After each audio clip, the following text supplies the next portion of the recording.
On a vu Abraham sans savoir où il partait, sans avoir vu le Dieu qui l'a parlé et qui l'a appelé. Il a eu une ferme espérance en ce qu'il croyait. Il a pleinement été convaincu d'une réalité qu'il ne voyait pas. C'est ça qu'on appelle la foi. Et c'est l'une des raisons pour laquelle Abraham a été grandement honoré par Dieu. Parce que sans la foi, il est impossible de lui être agréable pour faire plaisir à Dieu, pour gagner le cœur de Dieu. C'est par la foi et par sa foi, Abraham a plu à Dieu. Donc, c'est arrêté mercredi dernier au verset 10. Nous allons continuer ce soir au verset 11. Hébreu 1, verset 1. Hébreu 11, verset 11, je voulais dire. Hébreu 11, verset 11. C'est par la foi que Sarah elle-même, malgré son âge avancé, fut rendue capable d'avoir une postérité, parce qu'elle crut à la fidélité de celui qui avait fait la promesse. Donc, il nous explique ici que Sarah, pendant longtemps, a entendu un enfant du Seigneur, selon la promesse que Dieu les avait faite.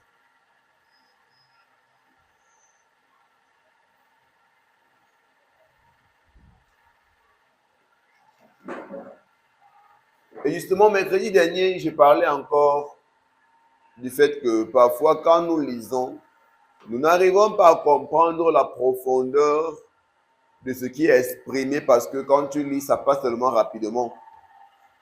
Ça fait que quand tu n'as pas vécu les événements, tu ne peux pas comprendre qu'est-ce que ça a représenté pour ceux qui l'ont vécu. Un peu comme maintenant si on parle simplement du fait que c'est pas la foi que Sarah elle-même, malgré son âge avancé, fut rendue capable d'avoir une postérité parce qu'elle crut en la fidélité de celui qui avait fait la promesse. Mais quand tu rentres dans l'histoire, tu vas comprendre que lorsque la promesse de l'enfant a été faite à Abraham, Abraham avait 75 ans et Sarah avait 65 ans.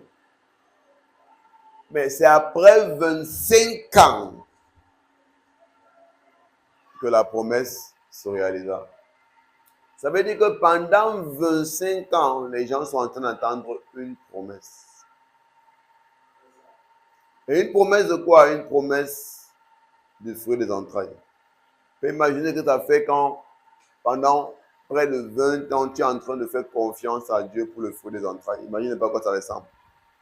Maintenant, Abraham Sarah pendant 25 ans, que Dieu a dit, je ferai de toi le père d'une multitude de nations. 5 ans passent rien, 10 ans rien, 15 ans rien, et ne fait qu'attendre. Alors, il veut quand même laisser les histoires là. C'est quelle histoire de Dieu comme ça là? Ah, c'est un mensonge. Mais Abraham crut. Mais Abraham crut. Lorsque tout ce qui entourait Abraham était assez pour le faire douter, la Bible dit que Abraham crut.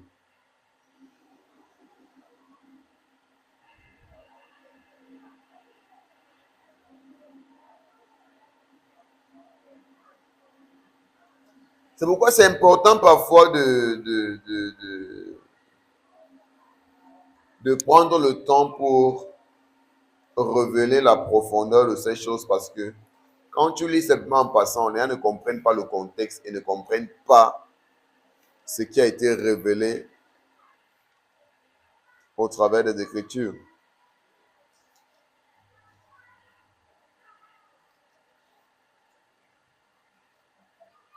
C'est pourquoi quand j'essaye de détailler, c'est pour que tu te fais une image de ce que ça ressemble. 1 an, 2 ans, 3 ans, 4 ans, tu es en train d'attendre. 5 ans, 6 ans, 10 ans, tu ne fais qu'attendre. rien ne se produit, mais tu continues d'avoir foi que ce qu'on a dit va arriver. Ah, merci Seigneur.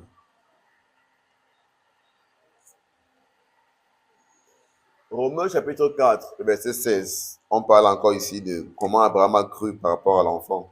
Comment toute chose était, en fait, tout était destiné à lui faire croire qu'elle oublie ton histoire de Dieu là. Oublie l'histoire que Dieu m'a parlé, oublie ça. Romains 4, verset 16. On dit, c'est pourquoi les héritiers le sont par la foi,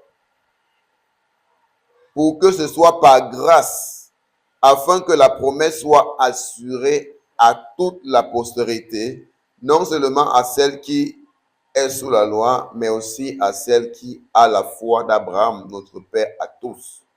Selon qu'il est écrit, je t'ai établi Père d'un grand nombre de nations.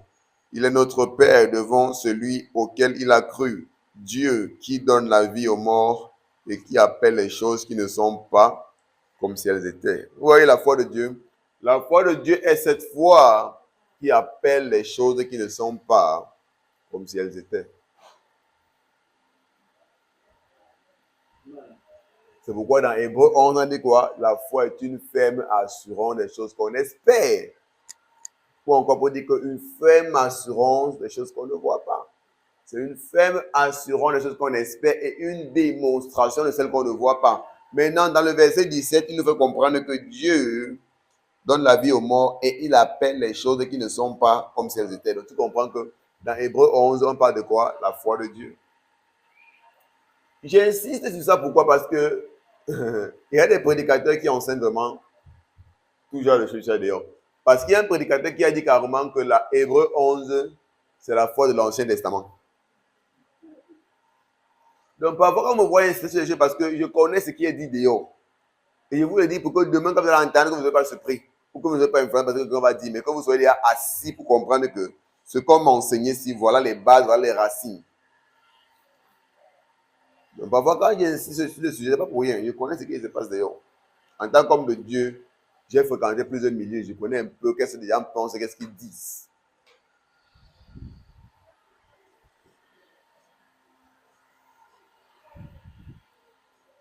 Vous dit que la foi d'Hébreu 11, verset 1, la foi qui est définie en Hébreu 11, verset 1, c'est la foi de l'Ancien Testament. Que ce n'est pas notre foi. Parce que la personne dit que nous, on voit déjà. C'est pourquoi l'autre a dit qu'on marche par la foi et par la vue. La personne dit que nous, on n'espère plus. Ce qui n'est pas une réalité. Pourquoi? Parce que nous avons toujours espoir en des choses que nous ne voyons pas. Et c'est cette foi-là qui emmène ces choses invisibles à manifestation. Et c'est comme ça que Dieu lui-même fonctionne. Il fait comment? Il appelle les choses qui ne sont pas comme ça. Ça veut dire que sans les voir, lui croit qu'elles sont. Et il communique avec eux comme s'il les voyait. Et c'est la même chose dans laquelle il nous invite. Il nous invite à interagir avec les choses invisibles comme si on les voyait. Ce n'est que comme ça que nous pouvons emmener à manifestation les choses que nous ne voyons pas. Amen. Au verset 18, il nous a dit, espérant contre toute espérance, il crut, en sorte qu'il devint le père d'un grand nombre de nations, selon qu'il avait été dit, telle sera ta postérité. Espérant contre toute espérance. Ça veut dire que quoi? Il y avait tellement d'obstacles pour que quelqu'un puisse avoir de l'espérance, mais il a choisi contre toute espérance d'avoir de l'espoir. C'est ça la foi. Donc la foi n'est pas que tout va bien. La foi n'est pas que tu as vu la chose, oh Seigneur, je suis bon, pareil, tu as vu ce que tu voulais. Ou pareil, tu as vu ce que tu voulais, non. La foi, c'est que tu te tournes partout, là, ça ne va pas. Tu te tournes partout, là, c'est difficile. Tu te tournes partout, là, je ne vois pas d'issue. Mais tu dis, Seigneur, merci. Parce que je crois que tu es fidèle. Je crois que les choses ne resteront pas les mêmes. Je crois qu'il y a quelque chose de meilleur qui m'attend. Je le fais confiance parce que je sais que ma vie ne peut pas rester la même. C'est pourquoi on a dit quoi dans Hébreu 11, de savoir quoi? Parce qu'elle a cru en celui qui a fait la promesse. Donc la foi, c'est croire en la parole de Dieu, croire en ce que Dieu a dit.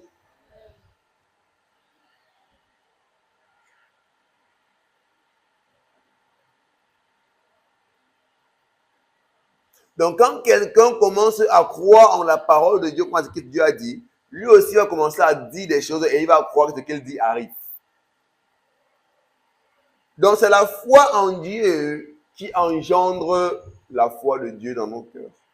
Quand Jésus disait que si quelqu'un dit à cette montagne, autre là, et qui ne doute pas dans son cœur, mais qui croit que ce qu'il dit arrive, il le verra s'accomplir. Qu'est-ce qui t'amène dans cette étape-là? C'est parce que tu as appris à croire en la parole de Dieu. Tu as appris à croire que ce que la parole de Dieu dit, c'est vrai. Maintenant, parce qu'elle dit, moi aussi je dis, et je crois que ce que je dis arrive. Donc la foi en Dieu engendre la foi de Dieu. Merci Seigneur. Thank you, Lord. Donc celui qui n'a pas foi en Dieu ne peut pas avoir la foi de Dieu.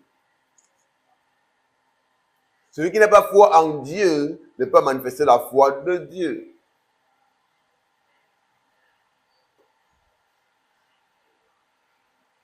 Merci Seigneur. Il dit, espérant contre toute espérance, il crut, en sorte qu'il devint le père d'un grand nombre de nations. Selon qu'il a été écrit, telle sera ta postérité. 19.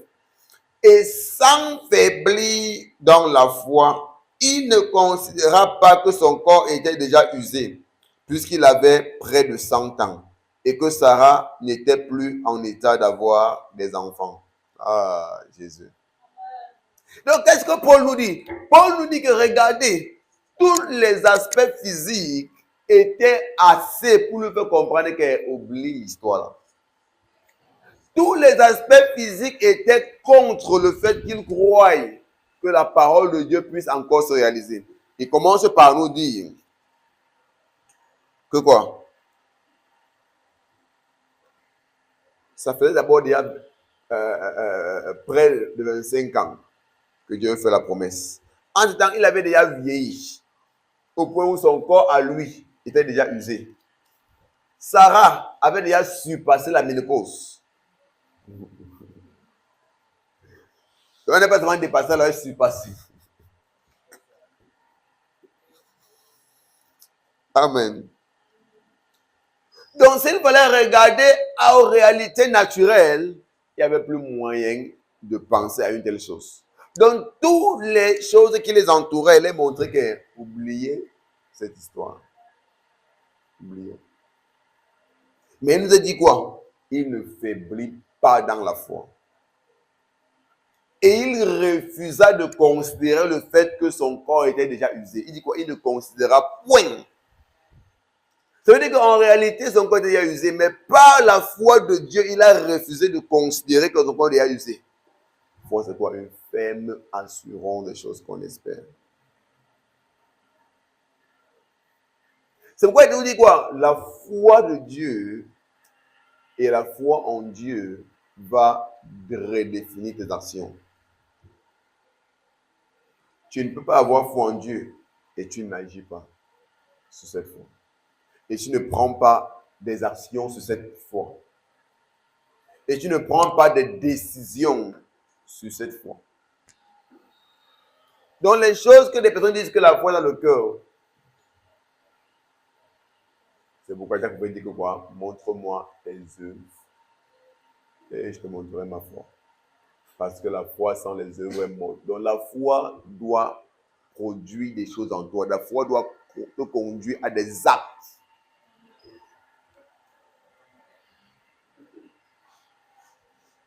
La foi, ta foi doit aiguiser ta mentalité, ta façon de voir les choses, ta façon de parler. Donc Abraham pouvait dire comme tout le monde, ah vraiment, l'histoire là, ah bon, vraiment. Mais il dit quoi? Il refusa de considérer, il ne considéra point que son corps était déjà usé, puisqu'il avait près de 100 ans. Et Sarah n'était plus en état d'avoir des enfants. Mais il n'a pas considéré ça. Qu'est-ce qu'il a fait? Il ne douta point, par incrédulité, au sujet de la promesse de Dieu. Et il a refusé de douter. Il ne douta point. par incrédulité. Mais il fut fortifié par la foi. C'est-à-dire quoi? C'est-à-dire que la foi va produire des choses en toi. La foi va te conduire dans des actions. La foi va changer ta conception. Et dit quoi? Mais il fut fortifié par la foi. Donc c'est la foi qui doit donner la force de dire ça va se passer. Tu n'abandonnes pas. Tu veux persévérer.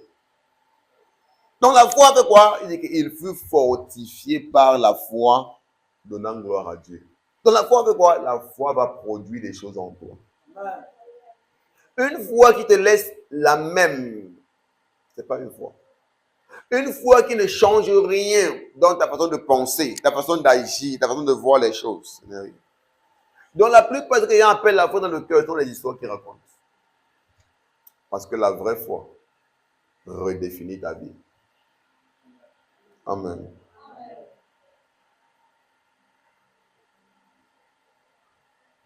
Donc il ne douta point par incrédulité au sujet de la promesse de Dieu.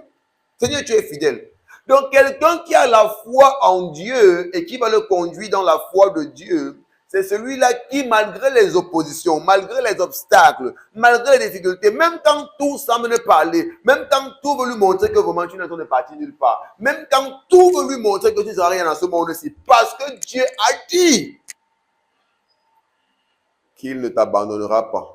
Au milieu de ces troubles, du Seigneur, je crois que quelque chose de bon sortira de là. Quelque chose de glorieux sortira de là.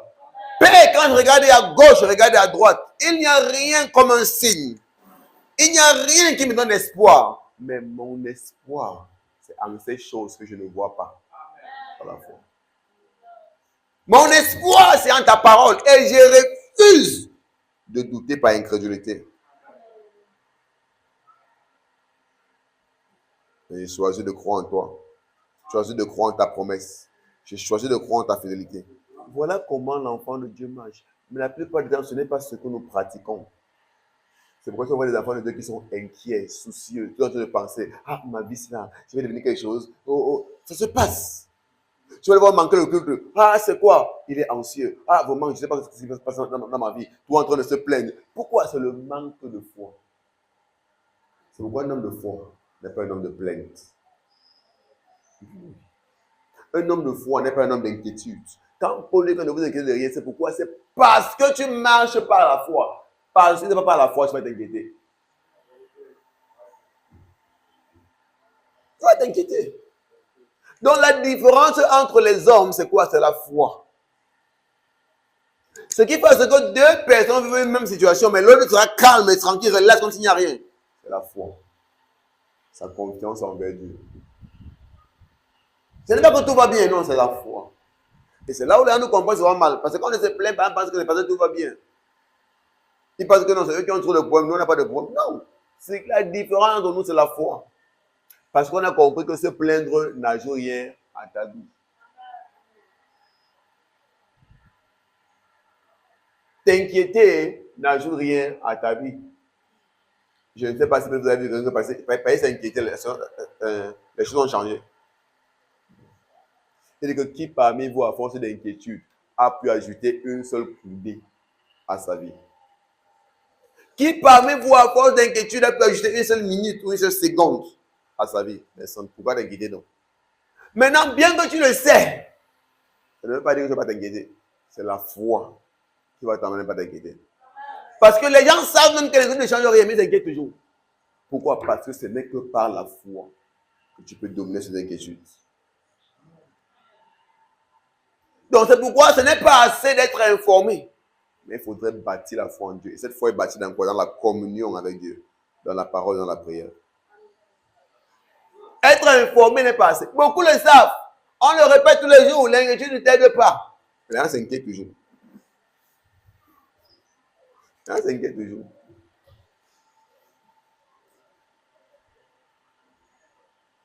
Ce n'est pas une affaire d'information. C'est une foi que tu as bâtie dans ton cœur. Et cette foi est bâtie dans quoi? L'intimité avec Dieu, dans sa parole et dans la prière.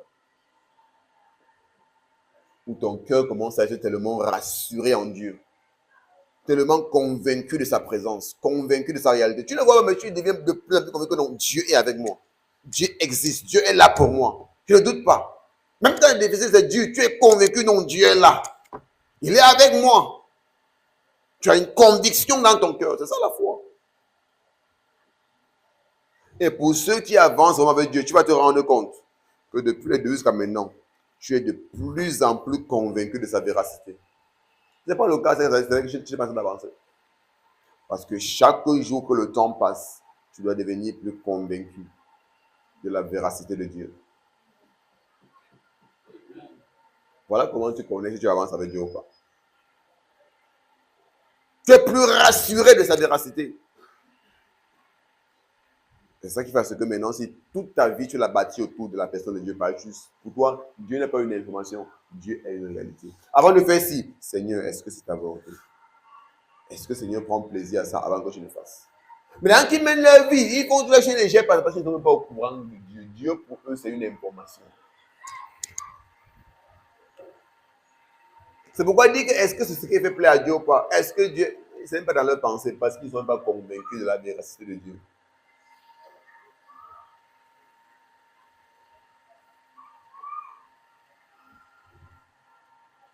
Wow.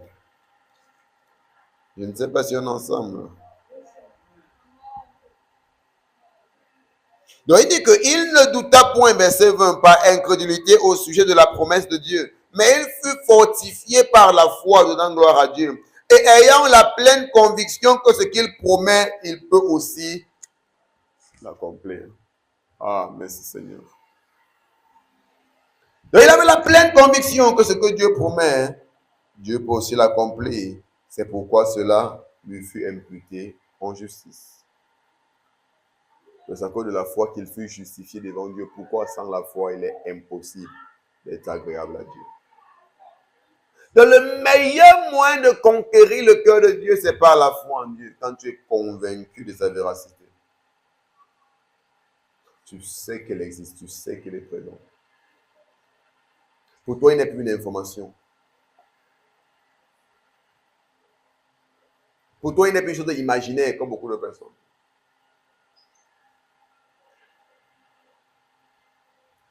Regardez, de la même façon comme beaucoup voient Père Noël, c'est vrai que beaucoup voient Dieu comme une imagination, comme une dimension. On va quand on vient, on se dit, bon, Père Noël donne les cadeaux à Noël. Mais on sait que c'est une imagination, c'est comme ça que beaucoup voient encore Dieu comme une imagination. On en parle, on sait que c'est une imagination. Amen. Mais Dieu est vrai. En fait, il n'y a rien qui est plus vrai que Dieu. Il n'y a rien de visible qui soit plus tangible que lui. C'est pourquoi il dit que c'est par la foi que nous reconnaissons que les choses visibles viennent de ceux qui sont invisibles. Il faut juste renouveler notre intelligence pour comprendre comment percevoir les réalités du monde. Amen. Donc nous comprenons que ce n'était pas chose facile pour Abraham et sa femme d'attendre une promesse pendant 25 ans. Je ne sais pas, tout genre de tentation, tout genre de pensée leur est passé par la tête. Même les voisins les ont insultés que vraiment vos histoires de Dieu si hein. Nous on a les vrais dieux qu'on voit, ils vont les choses que Dieu t'a dit. Depuis combien d'années? Il y a 10 ans, tu parles de quoi? Tous les jours que Dieu m'a dit, Dieu m'a dit. Dieu m'a dit quoi? Tu vas mourir sans enfant. Dieu m'a dit. Imaginez les insultes qu'il recevait. Mais il dit quoi? Il a refusé de douter par incrédulité. Il a refusé. Donc, quand on ne doute pas, c'est parce qu'on a refusé de douter. Donc, c'est pas automatique. Donc, avoir la foi en Dieu, c'est une décision, une détermination. Tu t'appliques à mettre ta foi en lui. Donc, ceux qui ont la foi en Dieu, ce n'est pas un hasard. Non, ils se sont appliqués à dire, Seigneur, j'ai fait le choix de te faire confiance sur ma vie. J'ai fait le choix de ne pas laisser mes situations, mes circonstances, mes défis dicter le cours de ma vie ou me faire paniquer pour mon futur. Mais je crois que j'ai un futur glorieux. David dit que j'ai été jeune, maintenant je suis vieux, je n'ai jamais vu de juste être abandonné, ni sa postérité manger de pain. Vous te dites que ce Dieu est fidèle. Qu'est-ce que tu as appelé à faire? C'est à croire en sa fidélité. Il a dit, je ne te délaisserai pas, je ne t'abandonnerai pas, je serai avec toi. Donc voilà des paroles sur lesquelles tu dois t'accrocher. Seigneur, je crois que tu es avec moi. Même dans cette difficulté, même dans cette situation, chaque fois que tu rentres chez toi, tu te réexhortes. Tu t'encourages toi-même. On dit quoi? Fortifiez-vous dans le Seigneur. Donc le croyant en Jésus qui a appris à se fortifier lui-même dans le Seigneur. Comment tu le fais? En te rappelant que celui qui m'a appelé est fidèle. En te rappelant à toi la fidélité de celui qui t'a appelé. Pourquoi nous doutons? Parce que nous laissons le monde nous informer. Nous laissons les voisins nous informer. Et ce sont les choses qu'ils nous disent. Et les choses que nous voyons au quotidien qui sèment le doute dans nos cœurs. Mais quand tu apprends à marcher par ce que Dieu dit à ton sujet, ça fait toute la différence. Amen. Merci Seigneur. Donc il nous dit au verset 11 que c'est par la foi que Sarah elle-même, malgré son âge avancé, fut rendue capable. Hébreux 11, 11. C'est par la foi que Sarah elle-même, malgré son âge avancé, fut rendue capable d'avoir une postérité parce qu'elle crut en la fidélité de celui qui avait fait la promesse. Verset 12. C'est pourquoi d'un seul homme déjà usé de corps naquit une postérité nombreuse comme les étoiles du ciel, comme le sable qui est sur le bord de la mer et qu'on ne peut compter à cause de la foi. 13. C'est dans la foi qu'ils sont tous morts sans avoir obtenu les choses promises, mais ils les ont vus et salués de loin, reconnaissant qu'ils étaient étrangers et voyageurs sur la terre. Maintenant, ici, de quoi est-ce qu'il parle? Il parle du fait que, en dehors des attentes naturelles, en dehors de la foi qu'ils avaient pour des promesses naturelles que Dieu leur a faites, ils avaient aussi la foi en le fait que Dieu a une meilleure cité pour eux. Et la cité qu'ils attendaient n'est pas une cité terrestre, mais une cité céleste. Parlant du fait que pendant que nous vivons, nous avons une attente qui est au-delà de tout ce qu'on voit dans le monde, qui est quoi? D'être avec Dieu après notre mort. Vous voyez, donc il dit qu'on voit que depuis Abraham, ils avaient déjà envisagé cette attente-là. Donc ce n'est pas une chose nouvelle. Il dit depuis le temps d'Abraham, ils étaient en train de dire que Seigneur, on croit qu'il y a un temps que tu as réservé où tu seras avec tes enfants dans la cité céleste. Avant que Christ vienne, ils avaient déjà ça en pensée.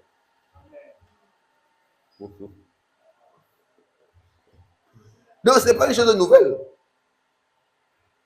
Et je veux toujours dire une chose, c'est que la vision de Dieu n'était pas la terre.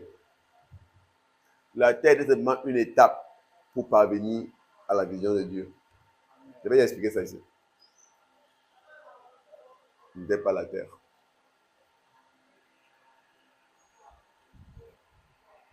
La terre, c'était une étape. La terre, c'était une transition. C'est pourquoi il dit quoi? C'est dans la foi qu'ils sont tous morts sans avoir obtenu les choses promises. Mais ils les ont vus et salués de loin, reconnaissant. Comme vous dites que voilà vraiment la réalité. Reconnaissant qu'ils étaient étrangers et voyageurs sur la terre. Parce que la terre n'est qu'un lieu de passage. Donc la Bible approuve le fait qu'ils ont reconnu. Donc vous dites que reconnaissant cela, ils ont vraiment compris la réalité de ce qui nous concerne. Que la terre n'est pas notre destinée. La terre, c'est un lieu de passage, un lieu de transition. La terre, c'est un pont. Voilà où on parle. Mais beaucoup sont arrivés dans le pont. Ils sont arrivés au lieu de transition. Et ils veulent caler. Alors, c'est juste le passage. Parce qu'ils n'ont rien compris. On parle. Mais il dit que quoi? Que depuis Abraham, ils avaient déjà compris ça. Qu'il y a une cité céleste qui nous attend. Et c'est ce qu'ils réclamaient. Ce qu'ils attendaient. Ce qu'ils voulaient voir. Il dit quoi? Il dit qu'ils ont vu et saluer cela de loin. Ça veut dire que dans le règne de l'esprit, vous avez déjà vu que Dieu a réservé quelque chose de meilleur pour nous. Et c'est pour ça que nous voulons. C'est vers ça que nous tendons. Ils ont vu et salué de loin. Il dit quoi? C'est dans la foi qu'ils sont tous morts, sans avoir obtenu les choses promises. Et ne parlait pas ça de l'enfant, ils ont obtenu l'enfant de mourir. Parce qu'il y a plusieurs promesses qui ont été faites. Là, il parle maintenant des promesses célestes. Mais ils les ont vus et saluer de loin. Vu comment ils ont vu dans l'esprit que Dieu prépare quelque chose pour nous. Ils les ont vus et salués de loin, reconnaissant qu'ils étaient étrangers et voyageurs sur la terre. Ceux qui parlent ainsi montrent qu'ils cherchent une patrie, comme vous dites, un pays. S'ils avaient eu en vue celle d'où ils étaient sortis, ils auraient eu le temps de retourner. C'est-à-dire que si la patrie cherchait, c'est celle-là où ils sont venus, ils auraient le temps de retourner. Verset 16. Mais maintenant, ils en désirent une meilleure, c'est-à-dire une céleste. Donc la patrie qu'eux recherchent, de quoi? Une céleste. Donc depuis le temps d'Abraham, ils avaient déjà les yeux fixés sur une patrie. Pas terrestre, mais céleste. C'est-à-dire compris que Dieu a un meilleur plan. Dieu a une meilleure vision qui est céleste pour nous. Donc pendant que des personnes se centrent sur ce qu'on voit, sur le matériel, sur les finances, sur le téléphone, sur les belles choses de ce monde, il y a ceux qui ont compris que tout ça c'est vanité parce qu'on n'est que en passage sur la terre. On n'est que dans un chemin de transition qui va nous mener à notre destination. Ils ont reconnu qu'ils étaient étrangers et voyageurs sur la terre. Combien marchent et vivent avec cette pensée? Nous sommes voyageurs et étrangers sur la terre. Beaucoup font comme si la terre, c'est leur demeure. Mais maintenant, ils ont désiré une meilleure, c'est-à-dire une céleste. C'est pourquoi Dieu n'a pas honte, tu vois. Donc ceux qui vivent à la pensée, nous sommes étrangers et voyageurs sur la terre. Ce à quoi Dieu nous appelle, c'est une meilleure cité qui est céleste. Il dit ceux qui pensent comme ça, il dit que Dieu n'a pas honte d'être appelé leur Dieu, car il leur a préparé une cité. Maintenant, qui sont ceux à qui Dieu s'identifie? Ceux qui recherchent une cité céleste. Ça veut dire que ceux qui recherchent une cité terrestre, ils sont hors du plan, ils sont off du plan de Dieu. Ceux qui veulent bâtir leur empire sur la terre. Ceux qui se disent, non, nous sommes arrivés au bon lieu. Réjouissons-nous des biens. Amassons les biens. Amassons les recherches terrestres. Ils sont off du plan de Dieu. C'est pourquoi Jésus lui-même est venu sur terre. Il n'a pas construit une maison. Il n'a pas eu un enfant. Paul, la même chose. Et il vous a dit, si vous pensez que la réussite dans ce monde, c'est avoir les enfants, avoir les maisons, se marier, avoir des voitures, ça veut dire que selon vous, Paul et Jésus sont les plus grands échoueurs de ce monde. Sont le plus grand échec de l'humanité, Paul et Jésus. Parce qu'ils n'ont eu ni mariage, ni voiture, ni maison, ni enfant. Donc si c'est ça que vous appelez le succès, Paul et Jésus-Christ sont le plus grand échec de l'humanité. Revois encore la conception de la vie. Que cela te fasse revoir et remettre encore en question la conception des choses de la vie.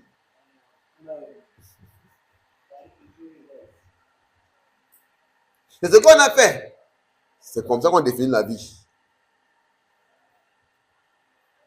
L'argent, les voitures, les maisons, le mariage, les enfants.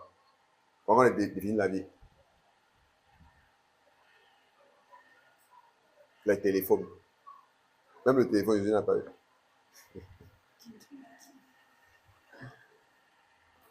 C'est ce qu'on a fait.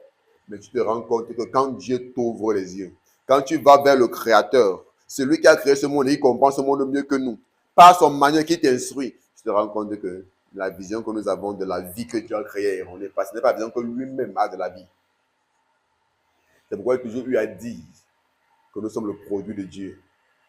Et la qualité d'un produit est déterminée par son fabricant et non par le produit lui-même. Et ce fabricant a un manuel d'instruction pour la vie qu'il a créée. C'est pourquoi il faut aller vers lui pour comprendre le bon fonctionnement de cette vie-là. Qu'est-ce que beaucoup font? Ils veulent conduire ou gérer la vie sans recevoir le manuel venant de celui qui a créé la vie.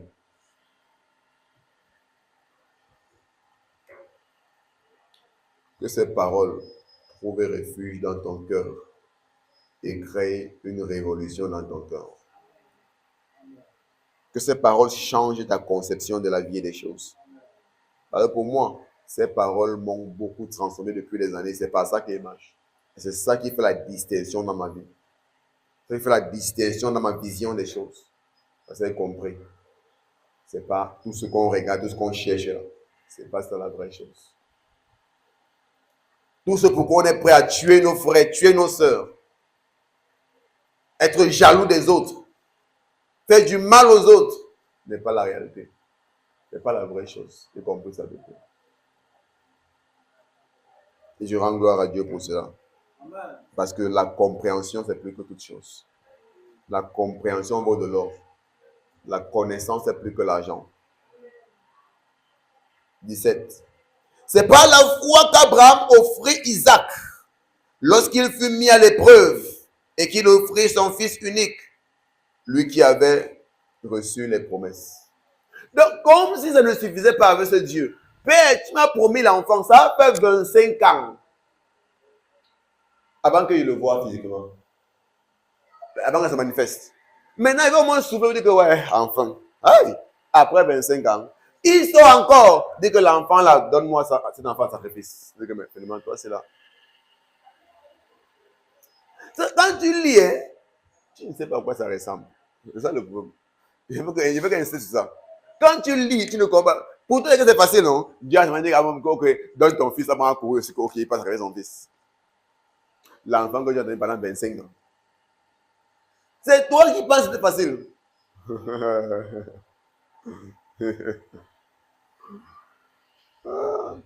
Parce que jusqu'à présent, tu n'as pas encore compris ce que ça fait d'attendre un enfant pendant 25 ans.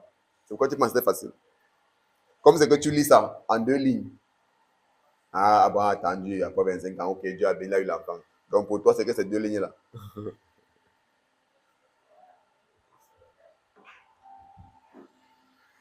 Ce qui se passe, c'est que quand tu n'as pas vécu, non, même quand on explique, tu ne peux pas comprendre la profondeur de ce que la personne a traversé. Après 25 ans, après tous les insultes, après tout le rejet, le mépris, ah, regarde-lui. Aucun enfant.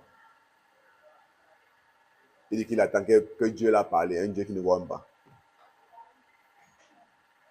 Après avoir souffert tous ces insultes pendant 25 ans, finalement il a l'enfant. Il est content que waouh, oh Seigneur, à fond. Moi, je suis la honte. Après, maintenant, c'est que sacrifie-moi ton fils.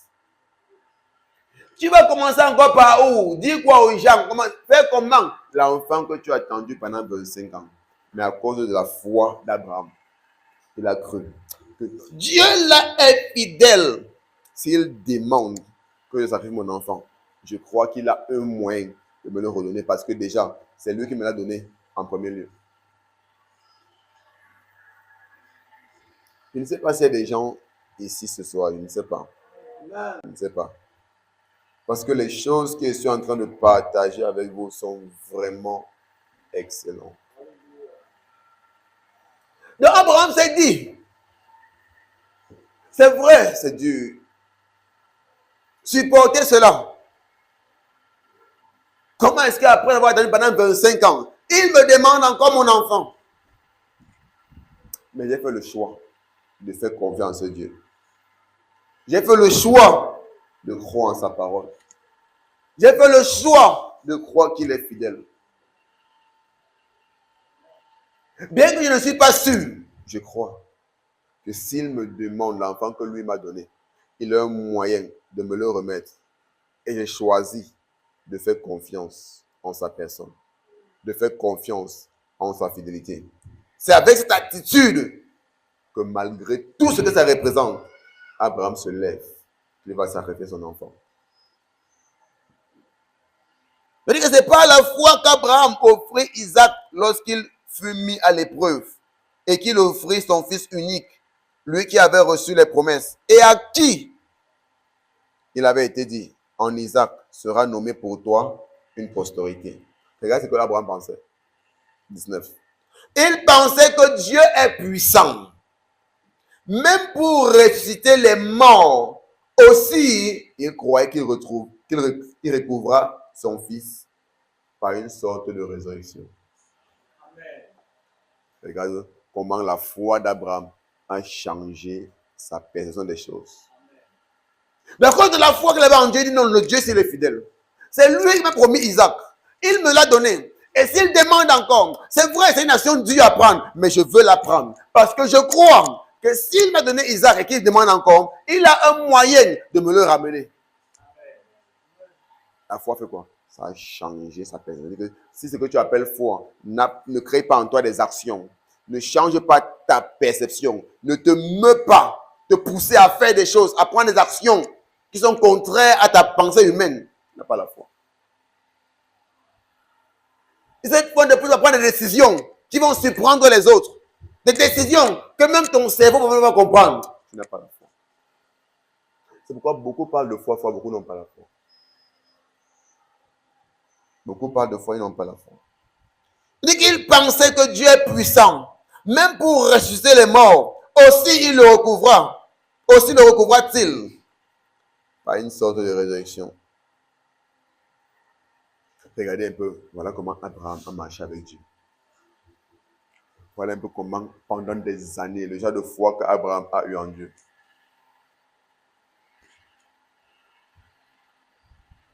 Imagine ce que ça représente. Donc, quand on dit que Abraham, le père de la foi, ce n'est pas le jeu, ce n'est pas par favoritisme. Regarde ce qu'il a vécu au nom de la foi.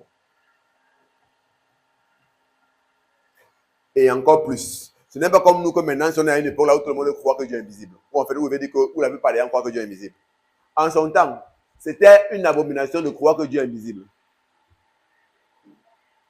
Parce que tout le monde au temps d'Abraham adorait un Dieu visible. Les dieux, on les voyait.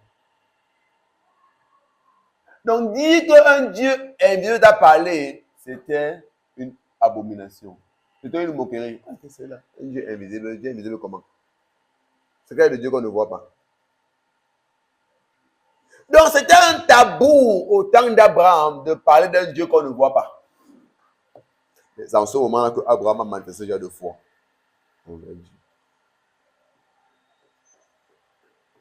Mais même nous, quand nous vivons un temps là où la plupart croient que Dieu est invisible, nous n'arrivons pas à manifester ce genre de foi. On voit maintenant pourquoi on appelle Abraham le père de la foi. Parce qu'en une période où Abraham avait toutes les raisons de ne pas avoir la foi, il a eu la foi. Il avait toutes les raisons valables de ne pas avoir la foi, il a eu la foi. Mais nous, en une période où on a tellement de raisons d'avoir la foi, on refuse d'avoir la foi. On choisit de douter. On choisit de laisser la peur nous conduire. On choisit de laisser la panique nous conduire.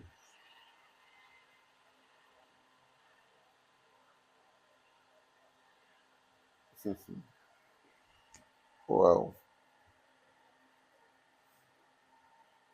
Avec tous les témoignages que nous on a par rapport à comment Dieu a agi avec les personnes, on doute toujours. Au temps d'Abraham, il n'avait presque pas de témoignages. Parce que même Moïse, que Dieu a utilisé puissamment, il est venu après Abraham. Bien des années. Parce que parfois, il y a une assurance que tu as quand tu rencontres, quand tu dis que bon, Dieu a fait ça avec telle personne, s'il a fait, peut-être aussi, il peut faire avec moi. Mais Abraham n'a même pas ça. Vous pensez que le nom de père de la foi, c'est la blague. C'est le jeu. Il n'avait pas ça. Après Moïse, beaucoup disaient que le Dieu qui a délivré Israël de l'Égypte, le Dieu qui a délivré de Moïse, il peut encore le faire. Mais avant, il n'avait pas ça. Vous dites que non, au moins c'est ce que Dieu a fait là, ça peut au moins me reconforter. Que bon, s'il a eu à faire ça, il peut encore faire. Il n'avait pas ça.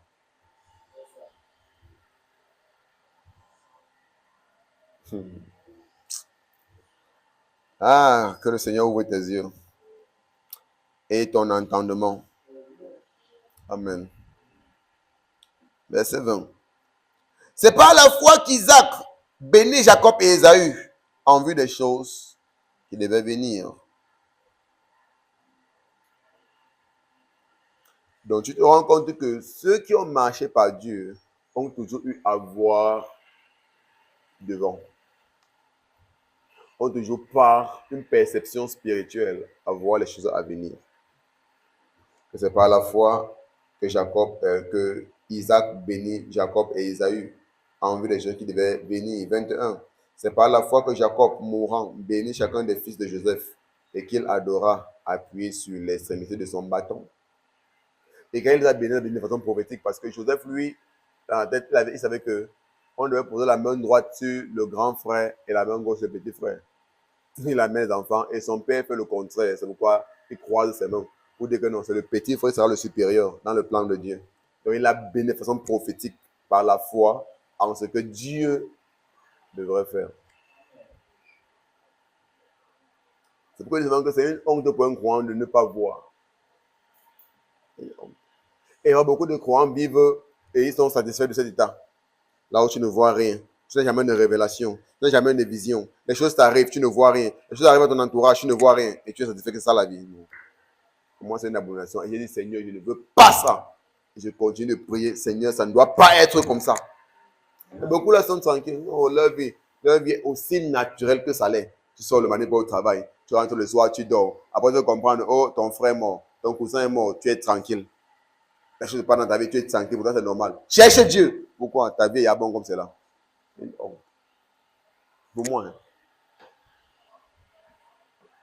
J'ai refusé, Seigneur, je ne crois pas que ça, c'est la vie du croyant.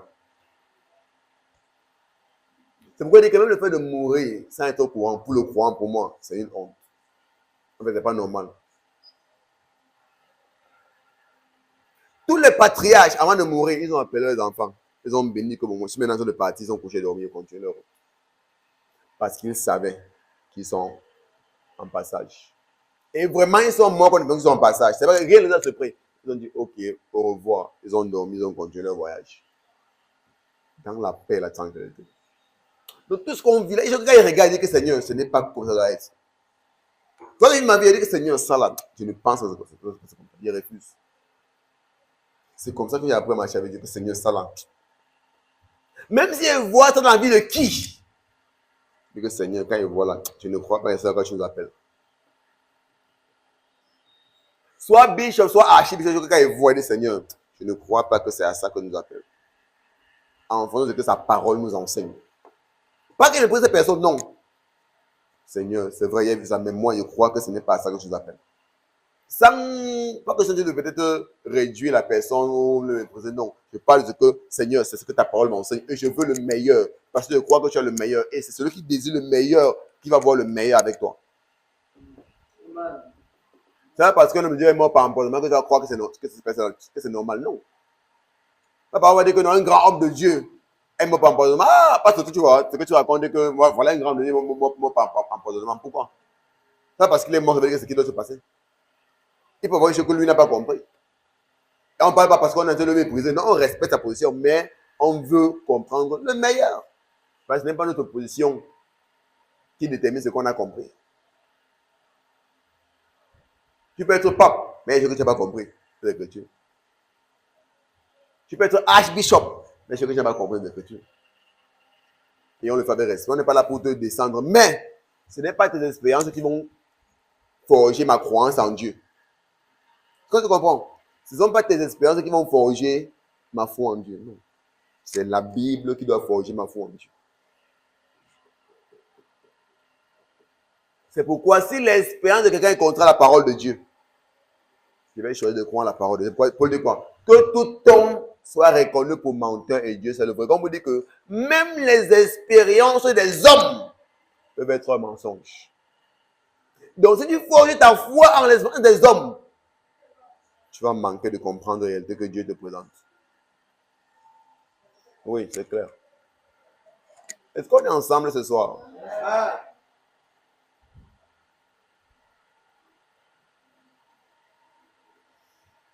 Waouh.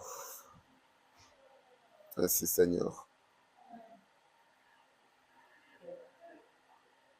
Il y a les grands généraux de Dieu, j'ai lu leur vie. Ils ont guéri des milliers de malades, mais ils ont fini par mourir étant malades. Je dis Seigneur, mais c'est ce qu'ils ont fait, mais je crois que ce n'est pas comme ça que le croyant a mouru.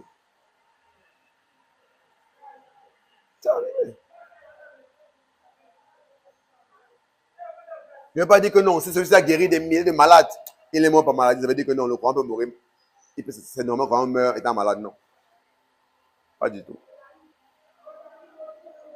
Pas du tout. Parce que la vie d'un homme n'est pas une doctrine. On peut apprendre la vie des hommes. Mais la doctrine ultime, c'est la parole de Dieu. Je ne sais pas ce qu'il dit un sens. Je ne sais pas si tu comprends la profondeur de ce qu'il dit. Amen. Donc, observons les hommes. Admirons les hommes. Apprenons des hommes. Mais ayons comme guide ultime la parole de Dieu. Je dis parce qu'il y a des personnes qui suivent les hommes et ils n'ont pas de raison à la parole de Dieu. C'est une erreur. Il y a des gens très engagés à l'église. Ils suivent au vent. Mais lui-même, il n'a aucune raison à la parole. Tout ce qu'il connaît, c'est que le pasteur prêche. Ce n'est pas comme ça que Dieu nous appelle. Tu dois écouter ton pasteur. Il va ouvrir ta compréhension. Maintenant, tu dois aussi avoir une intimité personnelle. Parce que dans une intimité personnelle, c'est que Dieu pourra te révéler que peut-être ton pasteur, lui, n'aime pas saisir cette réalité-là. Et ne dis pas que je fais ça pour faire comme ça avec ton pasteur. Non. Pour faire comprendre que l'ultime révélation vient de la parole de Dieu. Et tout croyant devrait comprendre ça. Amen.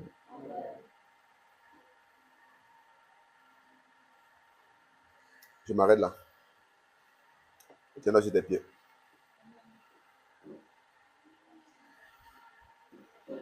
Merci Seigneur.